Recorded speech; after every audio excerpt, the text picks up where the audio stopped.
Desde niños nos enseñan que estos hombres fueron los grandes villanos de la historia de México, mostrándonos solo una parte de sus actos convenientemente. Lo que no te cuentan en la escuela son todas las grandes acciones que estos personajes llevaron a cabo por el bien del país. Y para que no sigamos engañados les traigo este video, todas las mentiras y verdades a medias de los supuestos villanos de la historia de México. Las fuentes están en la descripción. Iniciamos. Número 1. Porfirio Díaz, el jefe supremo. Desde niños, en las aulas de clases, nos han enseñado que Porfirio Díaz es un gran villano en la historia de México, tanto expertos como la gente en general, lo han señalado como una de las peores personas que ha tenido nuestro país. Lo que no te cuentan en la escuela, es que fue un militar que participó en muchas batallas cruciales para la nación, las cuales fueron ganadas gracias a su valentía y experiencia, apostando su vida, siendo un héroe y condecorado con los máximos galardones de la milicia. Dichas participaciones fueron dejadas en el olvido y algunas borradas de las celebraciones oficiales, gracias a sus enemigos durante la Revolución Mexicana. Es por eso que a continuación veremos algunas de sus hazañas heroicas. La toma de Puebla el 2 de abril de 1867. El segundo de los imperios que hubo en México fue el de Maximiliano de Habsburgo y su esposa Carlota, el cual se dio después de la segunda intervención francesa en el país. Maximiliano arribó a México el 28 de mayo de 1864 y su imperio llegó a su fin el 19 de junio de 1867. Ese día murió fusilado en el Cerro de las Campanas, en compañía de los generales Miguel Miramón y Tomás Mejía. Fueron muchos los personajes destacados en el derrocamiento del Segundo Imperio de México, y uno de ellos fue Porfirio Díaz, quien posteriormente se iba a convertir en el presidente de México por más de 30 años. Y es que Díaz participó en varias batallas que fueron decisivas para que México derrocara al imperio e instalara de nuevo una república. Un gran ejemplo es la batalla del día 2 de abril de 1867, cuando fuerzas del Ejército Republicano de Oriente, lideradas por Porfirio Díaz, tomaron la ciudad de Puebla, que era defendida por los aliados de Maximiliano y algunos legionarios austriacos que quedaban del ejército invasor, que fue combatido sin descanso por los mexicanos durante 5 años. Maximiliano y su imperio comenzaron a perder poder, y fue entonces cuando las fuerzas militares republicanas se unieron en 4 grandes cuerpos de ejércitos, en el norte, con Mariano Escobedo a la cabeza, en centro, con el general Vicente Riva Palacio, el occidente, que era encabezado por Ramón Corona, y el oriente, con Porfirio Díaz al mando. Poco a poco, ellos fueron recobrando terreno perdido y se convirtieron en sus acérrimos perseguidores. El ejército de Oriente, que traía Díaz, se hizo de las victorias de Miahuatlán, La Carbonera y Oaxaca. Fue el 9 de marzo de 1867 que los republicanos iniciaron el sitio de Puebla, cuando Porfirio Díaz montó su cuartel general en el Cerro de San Juan, y aunque la situación no era favorable para el general Díaz, quien con alrededor de 6,000 hombres y sin armamento suficiente, tenía que enfrentar a un número similar de enemigos que lo superaba en cantidad de artillería, sin contar que los imperialistas estaban esperando que en cualquier momento llegara el general Leonardo Márquez desde la Ciudad de México con 5,000 soldados más. Aún así, Porfirio Díaz ordenó un sorpresivo y estructurado ataque que acabó con la resistencia de los hombres del imperio que resguardaban Puebla. Durante este ataque, el propio Díaz casi muere, cuando el techo de una casa en la que peleaba cayó sobre él, quedando enterrado de la cintura para abajo, a lo cual los soldados enemigos aprovecharon para dispararle. Díaz pudo salir vivo de esa batalla, y el 2 de abril, logró, junto a su ejército, la toma de Puebla. Es más, tras ese triunfo, Díaz fue conocido durante muchos años como el héroe del 2 de abril, por su mérito, su arrojo y su valor en el campo de batalla. Y por mucho tiempo la fecha fue conmemorada como un acto militar decisivo que sacó al Imperio de México. Si esto no te lo cuentan en la escuela es porque luego, los ganadores de la revolución borrarían esta fecha, inclusive, se quitó de las celebraciones oficiales. La verdad es que la toma de Puebla gracias a las fuerzas del general Porfirio Díaz acabó con las posibilidades de un éxito imperialista. Pero antes, Porfirio Díaz igual fue un héroe en otra batalla que marcó el futuro del país. La batalla de Puebla es uno de los capítulos más importantes de la historia de México. Fue una batalla que ocurrió el 5 de mayo de 1862 en las cercanías de la ciudad de Puebla, entre los ejércitos de la República Mexicana, bajo el mando del general Ignacio Zaragoza, y del Segundo Imperio francés, dirigido por Charles Ferdinand Latrille, conde de Lorenzés, durante la Segunda Intervención Francesa en México, cuyo resultado fue una gran victoria para los mexicanos, ya que con unas fuerzas que eran consideradas inferiores lograron vencer a uno de los ejércitos más poderosos y experimentados. Sin embargo, un personaje cuya participación fue de gran relevancia y de quien poco se habla durante dicha batalla es el general Porfirio Díaz Mori, ayudando a derrotar al ejército francés de Napoleón III, uno de los más temibles en la historia moderna, gracias a una ofensiva inesperada en la que Díaz desempeñó un gran papel. Todo empezó a finales de 1961 con el desembarco de las tropas francesas, españolas y británicas en México, debido a las deudas que el mal gobierno de Benito Juárez tenía con estos países. Se les debían alrededor de $70 millones de la época, y esto causó que las tres naciones comenzaran la alianza tripartita para forzar a México a pagar la deuda. Pero en abril de 1862, la alianza tripartita se rompió debido a que España e Inglaterra se dieron cuenta de que Francia tenía otro tipo de interés, el cual era derrocar al gobierno republicano de México para establecer una monarquía, con el objetivo de contrarrestar el creciente poder de Estados Unidos. El gobierno mexicano pudo lograr acuerdos con Inglaterra y España, pero Napoleón III, emperador de Francia, pensaba extender su imperio en el continente americano y tomó como excusa la deuda, por lo que las tropas francesas se quedaron en las costas mexicanas y a finales de abril, Lorenzé se puso en marcha, junto con sus soldados hacia Puebla, con el fin de apoderarse de la Ciudad de México. Todo empezó días antes de la batalla, cuando el general Ignacio Zaragoza llegó a la ciudad de Puebla para establecer su tropa. Mientras tanto, el ejército francés salió desde San Agustín del Palmar, en Veracruz, con dirección a la Ciudad de México. El día 4 de mayo, se reportó al cuartel noticias de que un bloque de conservadores cabalgaban para unirse con las tropas de Lorenzés. El día de la batalla, la lucha empezó desde las 9 de la mañana. El general Zaragoza combatía de frente con su ejército de Oriente, pero fue hasta que Porfirio Díaz llegó con sus tropas de Oaxaca, cuando detuvieron la avanzada francesa hacia la ciudad. Díaz contuvo e hizo retroceder al enemigo con 2 pelotones de su regimiento desde su posición en la ladrillera de Azcárate, en el camino de Amozoc. Luego de ocasionar más de 1000 bajas a la tropa de Lorenzés, anunciaron la retirada, dando la victoria a los mexicanos.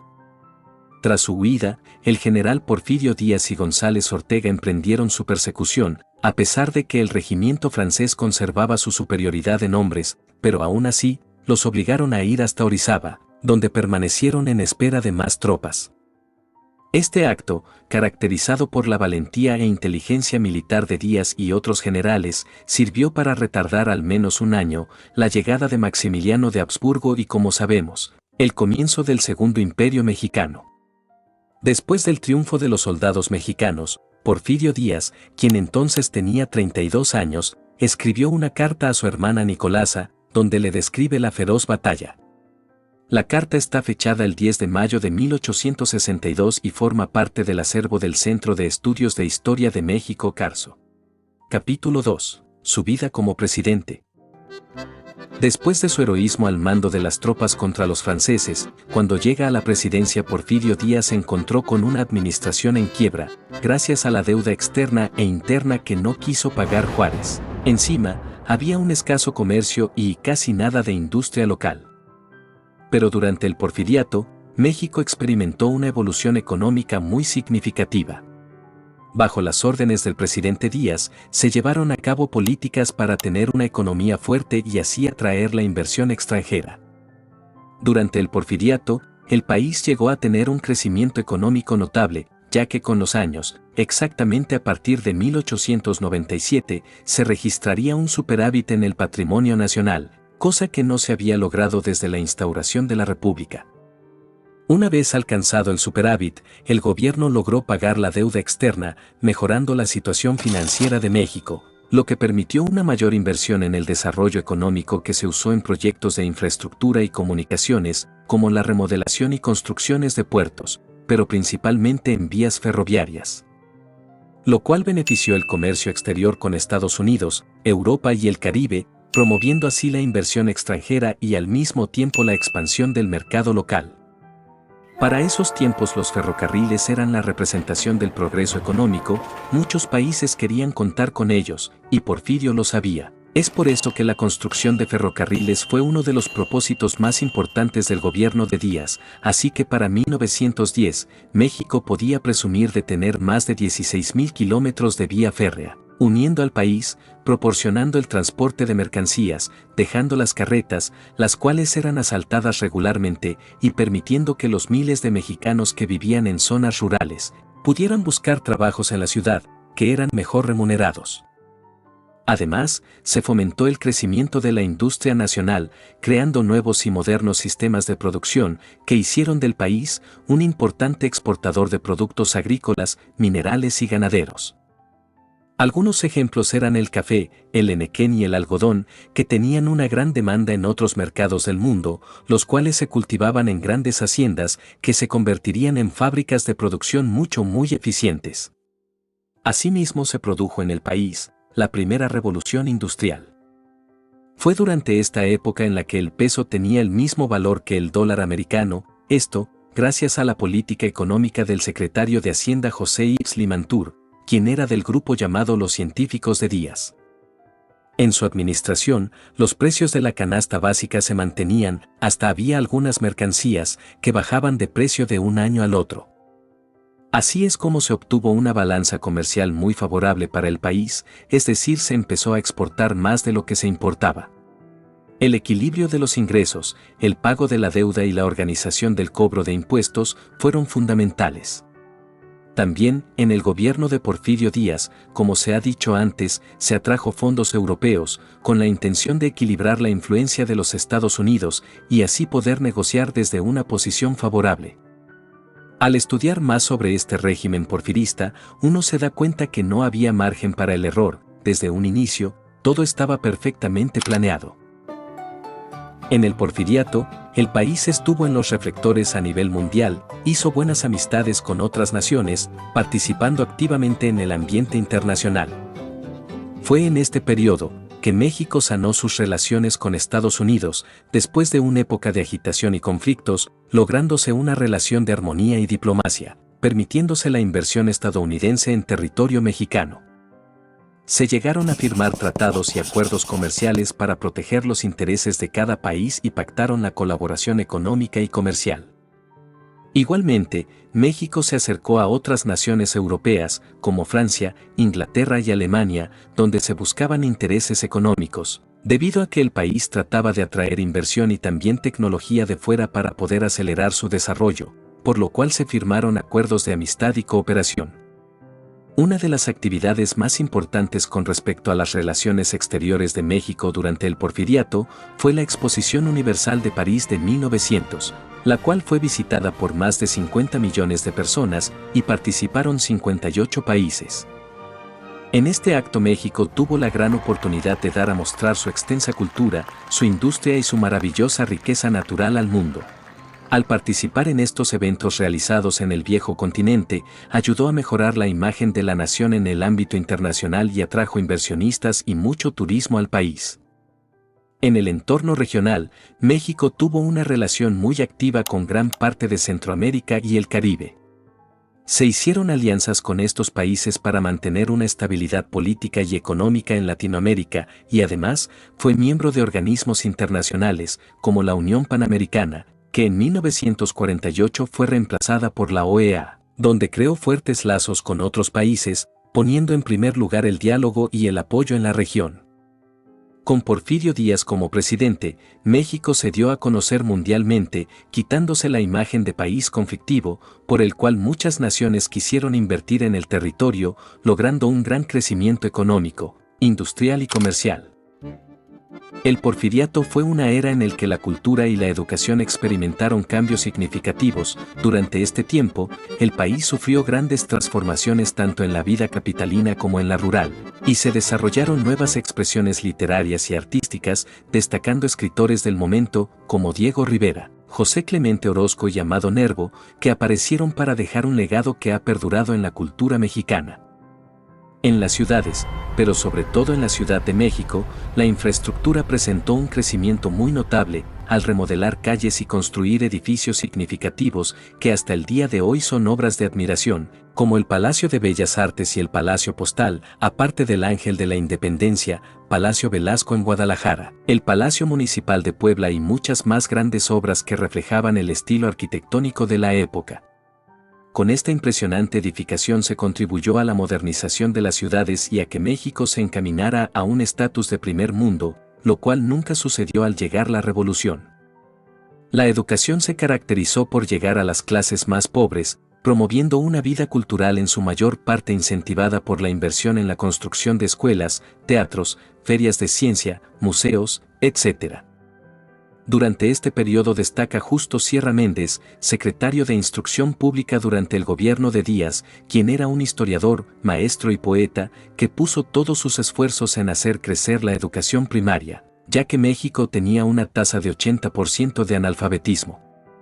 Y así fue como 3 años después se proclamaba la ley en donde la educación primaria se convertiría en obligatoria, laica y gratuita. Además se abrieron escuelas de adultos y se inauguraron escuelas de educación especial.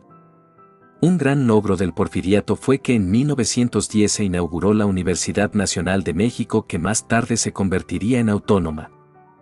Con estas nuevas reformas educativas se disminuyó notablemente el porcentaje de analfabetas en el país y sobresalieron muchas mujeres que se graduaron de universidades, fundaron diarios y trabajaron en actividades que se creían exclusivas de los hombres. Durante el porfiriato, la Iglesia Católica siguió siendo una sociedad prestigiosa en México, manteniendo su presencia y su rol en la sociedad, con ceremonias y las festividades religiosas que seguían siendo parte importante de la vida de muchas personas. Sin embargo, en el gobierno de Porfirio Díaz se ejerció un mayor control sobre el clero, logrando subordinarla al Estado. También se implementaron políticas para cancelar toda influencia de la Iglesia en la educación y en la vida pública. Por eso, como ya dijimos anteriormente, se fomentó la educación laica y se redujo la participación de la Iglesia en la vida política, negándole a los curas y religiosos expresar opiniones políticas. Todo aquello generó leves tensiones entre el Estado y la religión, las cuales aumentaron durante la Revolución Mexicana, cuando la Iglesia se vio amenazada y se produjo una separación aún más grande. La verdad es que pese a las políticas del gobierno porfirista para controlar a la Iglesia, la religión seguía siendo parte esencial de la identidad y de la cultura mexicana. La mayoría de los mexicanos eran católicos y les gustaba participar en cualquier práctica religiosa, por lo que Díaz respetó este sentir de la gente. Además, la Iglesia también desempeñó un papel importante en realizar servicios sociales y atender a los más necesitados. Díaz supo mediar las relaciones entre su gobierno y la Iglesia, sin retrasar el crecimiento económico y social que se estaba dando en el país. Y es así como México llegó a ser un país importante a nivel internacional, forjando buenas relaciones con el exterior, mediando con la Iglesia y atrayendo inversión y tecnología extranjera. Y todo esto lo quieren borrar de la historia. Número 2. Antonio López de Santa Anna, el benemérito de la patria. Cuando vemos la imagen de Antonio López de Santa Anna, lo primero que se les viene a la cabeza es lo que en el colegio les enseñaron, que era un traidor de la patria y que vendió más de la mitad del territorio mexicano, así como dejarse perder la guerra contra Estados Unidos, por unos $. Lo que no te cuentan en la escuela es que fue un hombre patriota y defensor de México, ya que los que vendieron la mitad del territorio nacional fueron aquellos que se consideraban liberales en aquella época, y firmaron el Tratado Guadalupe Hidalgo en 1848. Y de la misma manera él no perdió la guerra, él quiso seguir luchando, pero el benemérito de las Américas, Benito Juárez, no lo dejó entrar a Oaxaca con su ejército. Y por último, la escuela te cuenta un cuento sobre la venta del territorio mexicano, confundiendo esto con la venta de las mesillas, que sí vendió. Habiendo dicho esto, aclaremos las mentiras sobre Antonio López de Santa Anna. ¿Quién era Antonio López de Santa Anna? Fue un político, militar y dictador mexicano, fue presidente de México y aunque en la gran mayoría de textos se dice que ocupó la presidencia en 11 ocasiones, el Instituto Nacional de Estudios Históricos de las Revoluciones de México sostiene que solo fueron 6 veces. Esto en gran medida, porque en las ocasiones que fue electo como titular del cargo, solicitó múltiples licencias para abandonarlo, para luego reincorporarse con la misma constancia. Nació el 21 de febrero de 1794. Sus padres fueron Antonio López de Santa Anna y Pérez y Manuela Pérez de Lebrón y Cortés. Ambos padres deseaban para él un porvenir tranquilo y acomodado, como correspondía a un joven aristócrata de ascendencia española. Sin embargo, por su carácter aventurero y sus deseos de sobresalir, consiguió ingresar en el ejército real de la Nueva España a los 16 años. Durante su adolescencia su familia se radicó en la ciudad de Veracruz, donde ingresó como cadete en el ejército real, pese a la oposición de su padre, que deseaba que estudiara derecho. En 1810 se desempeñaba como capitán del ejército realista cuando se produjo el Grito de Dolores y se inició la lucha por la independencia. Entonces su regimiento fue movilizado para combatir a las tropas de Miguel Hidalgo, pero tras el fusilamiento del sacerdote criollo, fue destinado a Texas. Luego de una extensa carrera militar y política, en 1833 asumió la presidencia de la República, iniciando una seguidilla de 4 mandatos breves y casi consecutivos. Siendo ya presidente, tras la rebelión del estado de Texas, Santa Anna se puso al frente del ejército y obtuvo una gran victoria en la batalla de El Álamo en 1836, pero un mes después sufrió una humillante derrota en la batalla de San Jacinto. Tras ser tomado prisionero y firmar el Tratado de Velasco, que es el documento que formaliza la separación de Texas del territorio mexicano, fue enviado a Washington, donde el presidente estadounidense Andrew Jackson le exigió que firmara y respetase la independencia de Texas, el cual fue firmado el 14 de mayo de 1836 en circunstancias en que debió decidir entre su vida y ceder los territorios de Texas. A su regreso a Veracruz, su carrera política parecía terminada, ya que había perdido su prestigio militar y el apoyo popular. Pero luego de perder una pierna durante la Guerra de los Pasteles volvió a ser considerado como un héroe nacional. Aprovechando esa popularidad, Santa Anna asumió otra vez la presidencia durante 1839, para volver al poder en 1841, 1843 y 1844. Su gobierno pronto derivó en una dictadura, durante la cual se autoproclamó como presidente vitalicio, se hizo llamar Alteza Serenísima e impuso impuestos ridículos, entre ellos a la posesión de puertas, perros y ventanas. También cedió a los Estados Unidos el territorio de la Mesilla, a cambio de unos $10 millones, que al parecer utilizó en beneficio propio. Su gobierno llegó a su fin en 1855 cuando los liberales proclamaron el Plan de Ayutla, que consiguió una gran adhesión en todo el país. Sabiendo ahora quién era Santa Anna, desenmascaremos entonces algunas de las acusaciones en su contra. ¿Es cierto que Santa Anna traicionó a México vendiendo parte del territorio del país? Las acusaciones de traidor apelan a cosas que no están basadas en la verdad. Se le acusa de traidor por haber aceptado la independencia de Texas en el Tratado de Velasco de 1836, cuando en realidad él estaba preso. De hecho, en este tratado no reconoce la independencia de Texas. Tuvo muchas discusiones con sus captores, lo podemos ver por la cantidad de borradores que rechazó aún sabiendo que era un presidente preso y que, como tal, su firma no tenía validez. Lo que acordó en realidad en ese documento fue aceptar que una comisión tejana fuera a México a proponer la idea de la independencia de Texas, sabiendo perfectamente que el Congreso iba a rechazar la propuesta.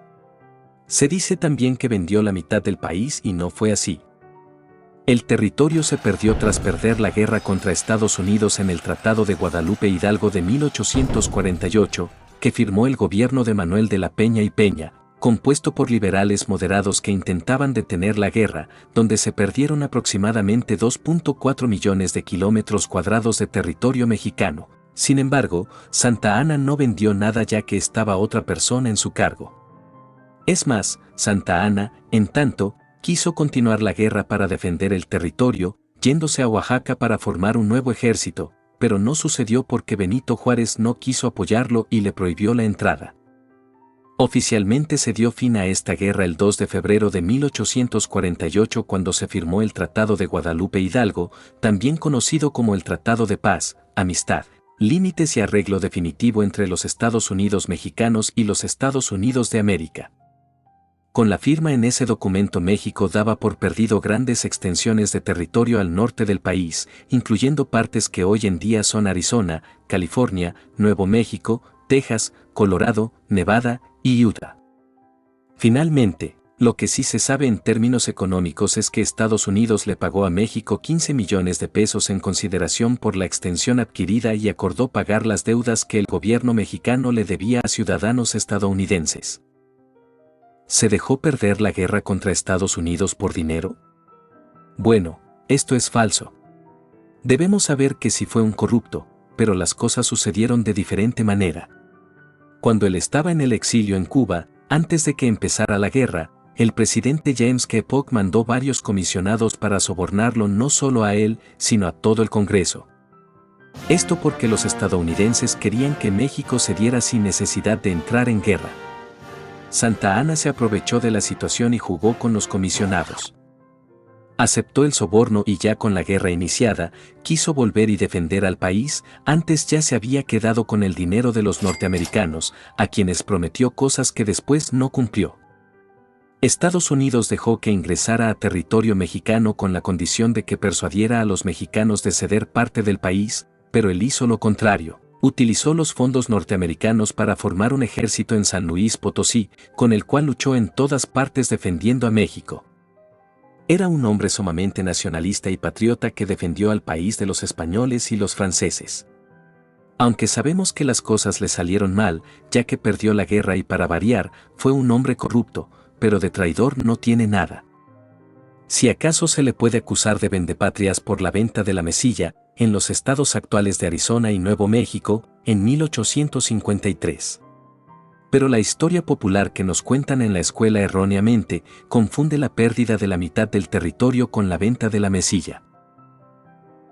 ¿Quién difunde dicha mentira de Santa Anna? Esto se empieza a inventar desde la guerra entre México y Estados Unidos, cuando el diputado Ramón Gamboa comienza, desde su propia agenda política, a difundir tales acusaciones.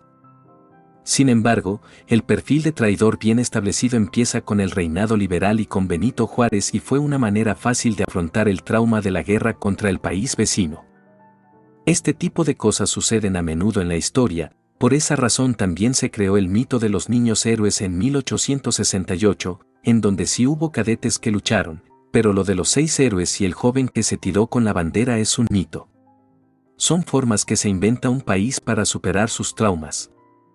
En este contexto, Santa Anna surge como el gran malvado de la historia. En el porfiriato también se generaron falsedades, como aquella que dice que fue reelegido 11 veces, cuando en realidad solo ocupó la silla presidencial en 6 ocasiones. Fue una forma de justificar las reelecciones de Díaz. Se quiso exagerar la inestabilidad de la época de Santa Anna para poder ensalzar la Pax, nombre que se le da a la paz porfiriana y el progreso porfiriano. ¿Fue un tirano? De 1853 a 1855 fue un dictador terrible. Comenzó, si se puede decir, con ideas moderadas, con gente como Lucas Alamán, una persona muy allegada a Santa Anna, quien fundó los periódicos El Tiempo y El Universal de ideología conservadora. Al mismo tiempo escribió Historia de México. Y fue fundador del Museo Nacional Mexicano en la Ciudad de México y del Archivo General de la Nación. Pero cuando muere de neumonía el 2 de junio de 1853 en Ciudad de México y fallece también José María Tornel, las cosas cambian. Ellos lo hubieran conducido por un camino más ilustrado. La carrera política de Santa Anna es larguísima. En 1820 era constitucionalista, federal, republicano, liberal y de ideas generosas. Pero como todos los hombres de su generación, golpeados por los fracasos constitucionales y la rebelión de Texas, acaban abrazando la idea de una dictadura. Santa Anna sí fue un tirano, pero no durante toda su vida. Santa Anna al final de su último mandato fue exiliado, pero finalmente, aprovechando la amnistía general durante el gobierno del presidente Sebastián Lerdo de Tejada, regresó definitivamente a México en 1874. Para entonces, Santa Anna ya era un veterano de 80 años que padecía cataratas y al que el pueblo mexicano tenía en el olvido, ya que no fue tomado en cuenta durante el aniversario de la batalla de Churubusco. El general Santa Anna moriría 2 años después en su casa ubicada en la calle de Vergara, hoy calle de Bolívar, número 14, en la Ciudad de México, la noche del jueves del 21 de junio de 1876. Su tumba se encuentra en el viejo Panteón Civil del Tepeyac, de la villa de Guadalupe Hidalgo, en la Ciudad de México. Número 3. Maximiliano de Habsburgo, el último caballero. Desde niños hemos escuchado que no ha existido ningún gobernante mejor que Benito Juárez en esa época de la historia, y la aceptamos porque solo te cuentan una parte de ella, la que conviene. Lo que no te cuentan en la escuela es que la historia de Maximiliano de Habsburgo y su esposa Carlota estuvo lleno de grandes ayudas y leyes para la protección del pueblo indígena. Se preocuparon en abolir la explotación de niños trabajadores en las grandes haciendas y a que las mujeres indígenas aprendieran a leer y escribir. Aparte, Maximiliano dejó grandes obras culturales y arquitectónicas que hasta la fecha de ahora siguen enalteciendo al país. Tomando en cuenta que fueron solo pocos años, tras su derrota y fusilamiento, hicieron más por el pueblo indígena que otros ya mencionados en este canal. Todo empieza así.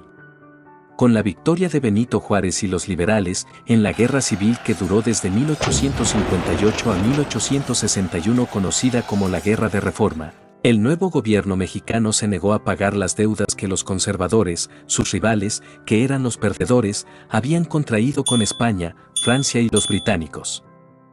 Pero después de muchas negociaciones lograron convencer a España y Gran Bretaña para llegar a un acuerdo con dicha deuda, así que tomaron sus tropas y olvidaron intervenir México, pero resulta que al que no pudieron convencer, ni hacer algún trato, fue con el Imperio francés, que decidió llevar a cabo la intervención al territorio mexicano. Además que Napoleón III quería demostrar que Francia era aún una potencia mundial que podía con cualquiera que le faltase al respeto. Fue ahí que los conservadores mexicanos vieron la oportunidad de tener un gran aliado para pelear contra Juárez y los liberales, y decidieron unirse a Francia y crearon junto con algunos miembros de la Iglesia la Junta Provisional de Gobierno. Luego pensaron que alguien debería representarlos y entonces en octubre de 1863 fueron a Trieste, Italia, para ofrecerle el trono a Maximiliano de Habsburgo, el hombre que da el título a este video. En febrero de 1864, Maximiliano acepta convertirse en emperador de México y de esta forma inicia el Segundo Imperio Mexicano. Fernando Maximiliano José María de Habsburgo Lorena nació el 6 de julio de 1832 en el Palacio de Schönbrunn. Fue el segundo hijo del archiduque Francisco Carlos de Austria y de la princesa de Baviera Federica Sofía. Nació con el título de archiduque, mientras que su hermano mayor se convirtió en el emperador Francisco José de Austria. Maximiliano mostró especial inclinación por las artes y las ciencias, en particular la botánica, pero igual estaba fascinado por la armada, por lo cual comenzó su carrera militar, alcanzando rápidamente un alto grado de oficial. Se ha registrado que Maximiliano tenía más una personalidad aventurera y su madre Sofía declaraba que entre todos sus hijos él era el más cariñoso, mientras que describía a su hermano Francisco José como precozmente ahorrativo, a Maximiliano lo calificó como de naturaleza más soñadora y derrochadora. Muchas veces se ha dicho que Maximiliano era intelectualmente corto, pero los análisis de su personalidad son contrastados. Algunos escritores lo presentan como menos dotado de talento y de carácter más complejo que su hermano mayor, mientras que otros indican, por el contrario, que a menudo había eclipsado a su hermano desde la infancia y que este último parecía, en comparación, más aburrido y con menos talento. Maximiliano a los 18 fue descrito como atractivo, soñador y romántico. Tan romántico era, que en 1850 se enamoró de la condesa Paula von Linden, hija del embajador en Viena. Sus sentimientos fueron recíprocos, pero debido al menor rango de la condesa, el hermano Francisco José puso fin a este romance enviando a Maximiliano a Trieste, Italia, para familiarizarlo con la marina austriaca. Ahí navegó mucho, uno de los tantos viajes lo llevó en particular a Lisboa, donde conoció a la princesa María Amelia de Braganza, de 19 años. Única hija del difunto emperador Pedro I de Brasil y que era descrita como hermosa, piadosa e ingeniosa y de una educación refinada. Ambos se enamoraron y las familias autorizaron el matrimonio, pero en febrero de 1852, María Amelia contrajo escarlatina y con el paso de los meses, su salud empeoró provocándole tuberculosis. Se perdió toda esperanza de recuperar su salud y María Amelia murió el 4 de febrero de 1853, lo que provocó en Maximiliano un profundo dolor. En mayo de 1856, Francisco José le pidió a Maximiliano que regresara de París a Viena, con una escala en Bruselas para visitar al rey de los belgas Leopoldo I. Los invitan a conocer el imperio y en Bruselas, Maximiliano conoció a la hija única del rey y de la difunta reina Luisa de Orleans, la princesa Carlota de 16 años, que inmediatamente cayó bajo el encanto del archiduque. Leopoldo I, al percatarse de dichos sentimientos, le sugirió a Maximiliano que pidiera su mano, y siguiendo su consejo lo hizo. Pero en realidad, tras aceptar el matrimonio con la princesa belga, Maximiliano no pareció mostrar entusiasmo ni señales de estar enamorado. Negoció sin muchas ganas la dote, que es el patrimonio de la futura esposa, y mientras continuaban las complejas transacciones financieras entre Viena y Bruselas con vistas al matrimonio, el rey Leopoldo solicitó que se redactara un acto de separación de bienes para proteger los intereses de su hija, cosa que a Maximiliano no le importó, debido a que no se encontraba seducido por Carlota. Al final el compromiso se concluyó y el 27 de julio de 1857 Maximiliano con 25 años y Carlota de 17 se casaron en el Palacio Real de Bruselas, a lo cual las más distinguidas casas reinantes de Europa asistieron al evento. La unión matrimonial aumentó el prestigio de la reciente dinastía belga, que se aliaba con la Casa de Habsburgo. Y años más tarde dejarían todo, al aceptar la invitación del grupo conservador, para gobernar el territorio mexicano. Maximiliano y Carlota llegaron a México y desembarcaron en el puerto de Veracruz el 28 de mayo de 1864, así que el ya emperador de México recibió todo el apoyo de los conservadores y eclesiásticos, mientras el sector liberal estaba del lado de Juárez. Se dice que los emperadores se alojaron en el Palacio Nacional, que en ese entonces era conocido como el Palacio Imperial. Pero debido a varios detalles que no le gustó a Maximiliano y a su esposa, la pareja imperial decidió retirarse e irse a vivir al castillo de Chapultepec. Cuando llegaron, el castillo se encontraba muy desordenado y necesitaba muchas reparaciones, sin embargo a la pareja le gustó y lo convirtieron en su nuevo hogar. Se cuenta que desde ahí, Maximiliano podía disfrutar de una vista envidiable, en donde podía observar toda la ciudad, y a sus pies tenía el bosque de Chapultepec. Tenía esta gran vista gracias a que el castillo se encuentra ubicado en la punta del Cerro del Chapulín. Como el castillo en donde anteriormente vivían, en Trieste, Italia, le había puesto Miramar debido a su impresionante vista al mar Adriático, a este, por las grandes ventanas y su increíble terraza en donde podían ver todo lo verde del bosque y la ciudad, decidió llamarle Miravalle.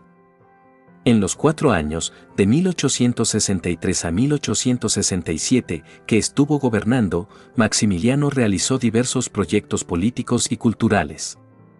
Uno de los más importantes fue, sin duda, el Paseo de la Emperatriz, en honor a su esposa y emperatriz Carlota, que después cambió de nombre a Paseo de la Reforma.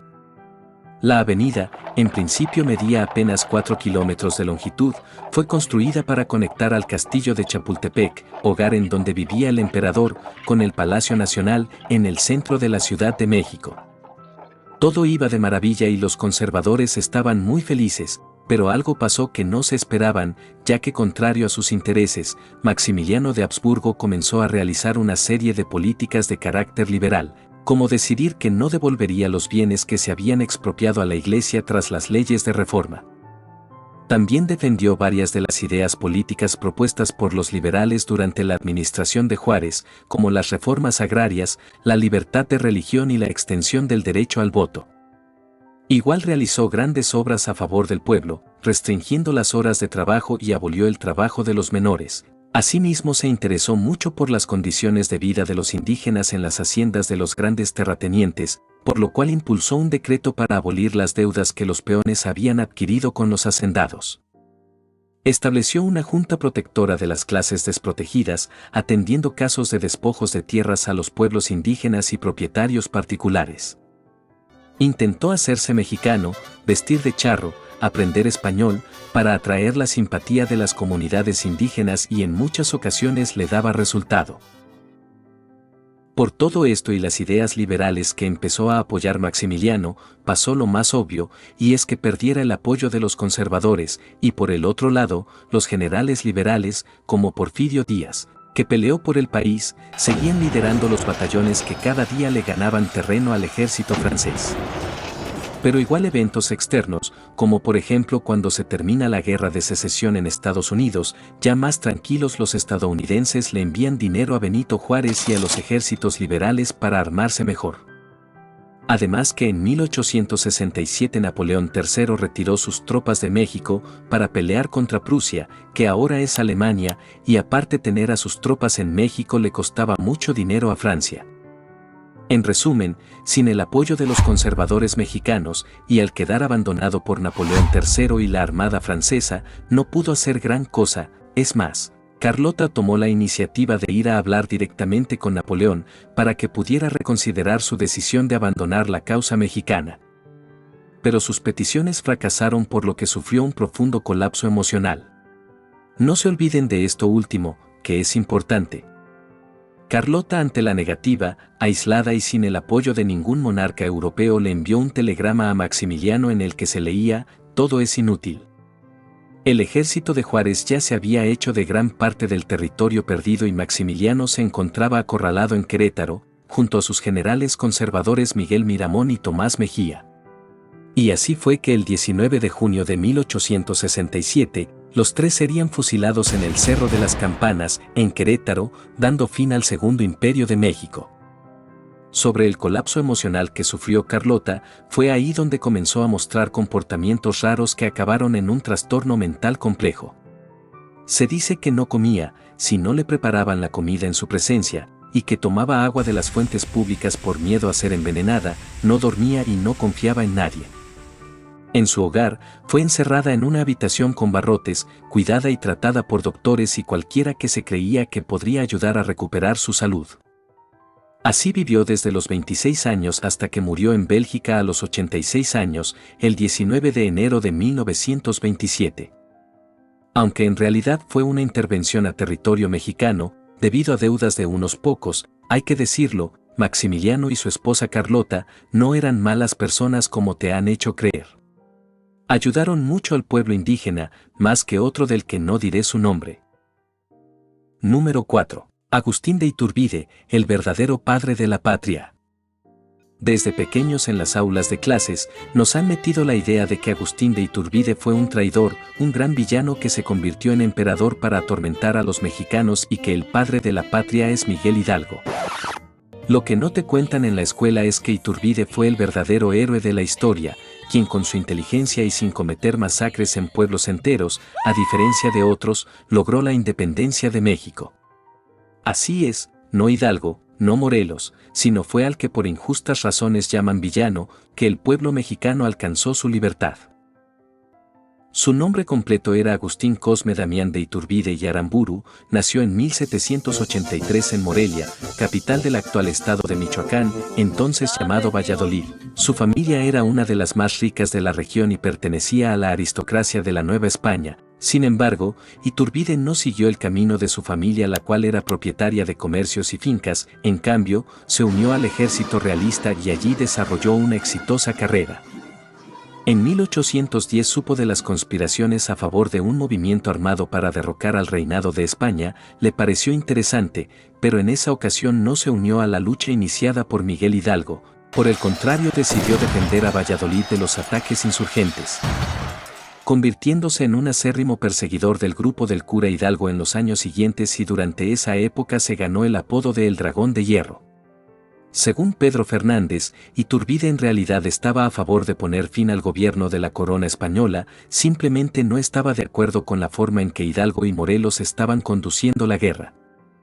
Pensaba que las fuerzas que lideraban eran improvisadas, a veces descontroladas y extralimitadas.